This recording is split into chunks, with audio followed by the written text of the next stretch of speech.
Well, good evening and welcome to the Arbor Hills Nature Preserve in Plano, Texas. Tonight's exercise, a brief review of the KLARUS K5 Power Bank.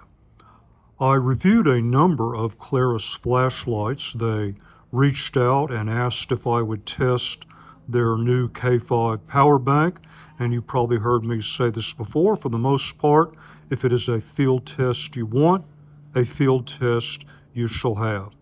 Well, what do we have here?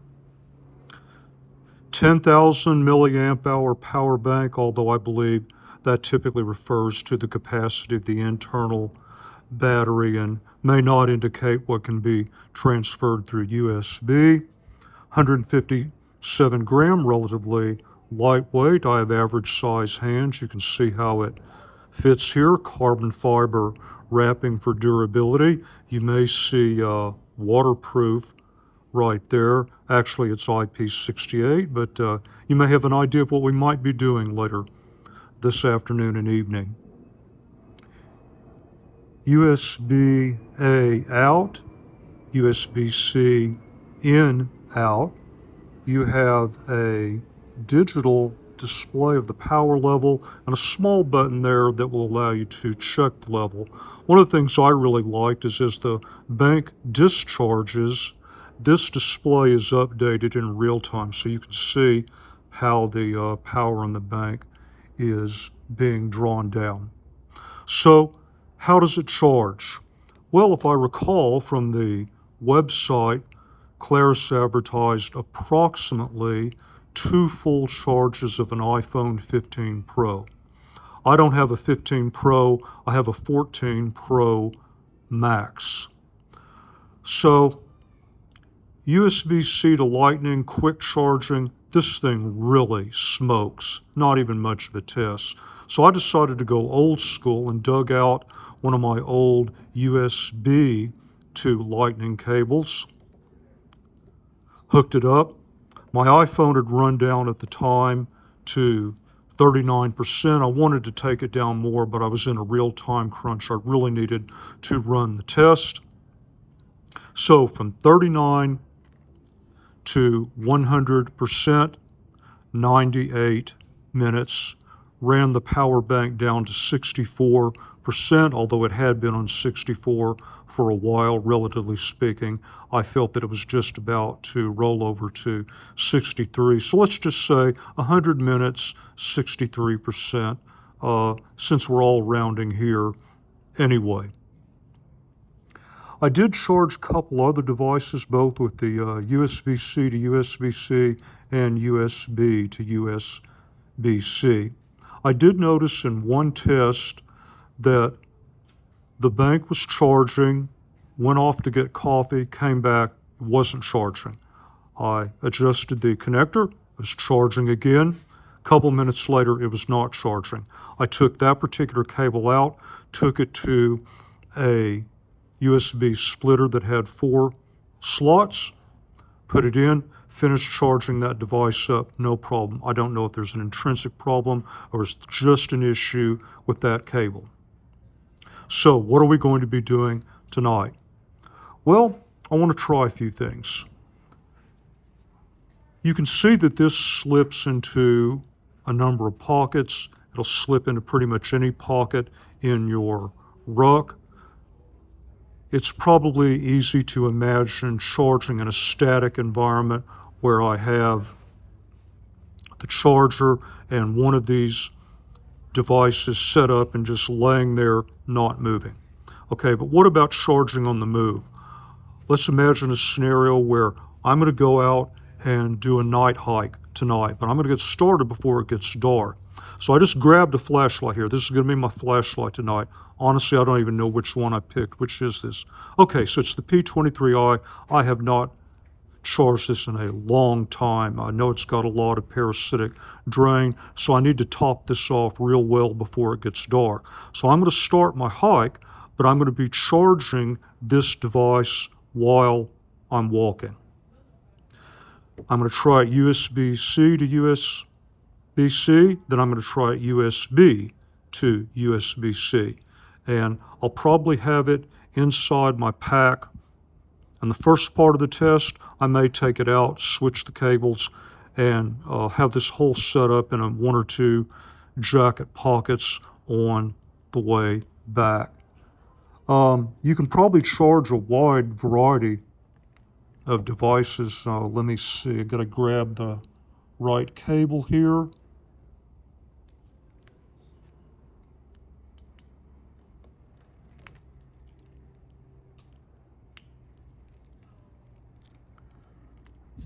So there we go. I'm now charging my watch. Maybe I should charge the watch instead of the light. Well, I don't know. Maybe I'll charge all of them. We'll just see.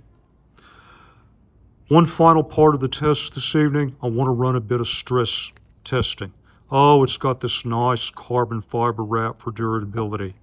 As soon as I see waterproof, you know what I think. I probably know what you're thinking.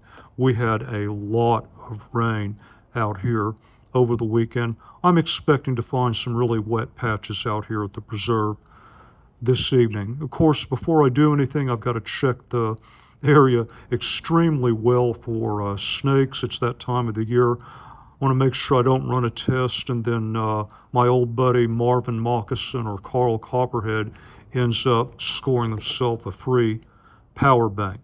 But enough of listening to me. You know what the channel's all about. I'm going to get out in the field and test things, so here we go. So here is the setup. You can see the P23i is charging USB-C to USB-C. This is my micro pack. This is as small and lightweight as it gets. I've got a little room right here. I'm just going to take this setup right here, put it here, hike out to the observation tower, and then we'll check and see if it's still charging okay. And this is how it's being carried in the pack. Sunset here at the top of the observation tower. Let's come over here, look at the pack. Well, of course, my pack moved around quite a bit during the hike. The power bank has shifted, but it's still charging just fine. Let's switch cables for the second part of the test. I ran the battery down for about 8 minutes to hopefully ensure that it will continue charging all the way back. Same test, except I'm now using USB-A to USB-C, currently charging. Let's get the pack on and see if it continues to do so. And here we are back where we started and still charging. So this is good news, and what I believe I can infer from this is that problem with USB-A out that I experienced earlier in my studio is likely an artifact of that one cable, because this is a brand new cable. As a final test, I'm going to move the power bank to the lower right pocket of my hiking vest, and then I'll probably just clip the light to my pack and we'll head out for some stress testing.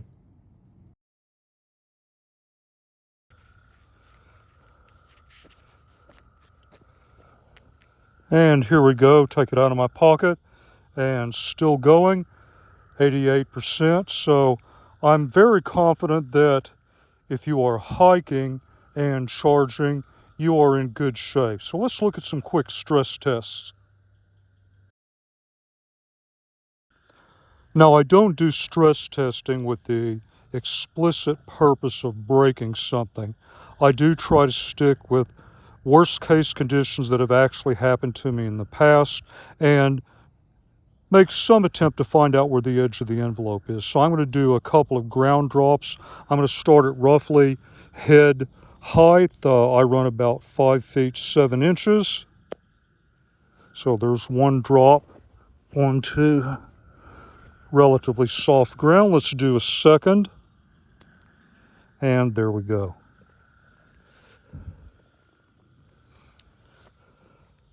All right, hang on. Let's see if it's still working. Okay, the P23i is fully charged. I don't have three hands, so I'm going to have to set something down. See if I can do that one-handed. And there we are at 88%, still working.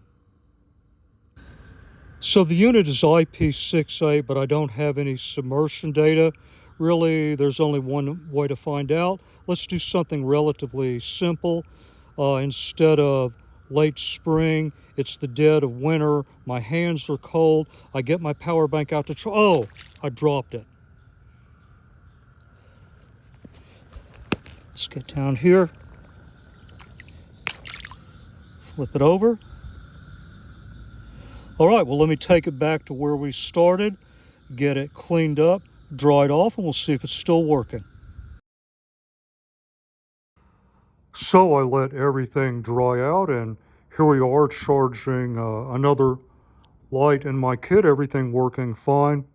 Well, of course, I could keep ramping up the intensity until something eventually breaks. I think as a first level of stress testing, I just try to stick with kind of what are some of the worst things that have happened to me in the past, and hopefully that will be a good proxy for how the unit will behave in the future.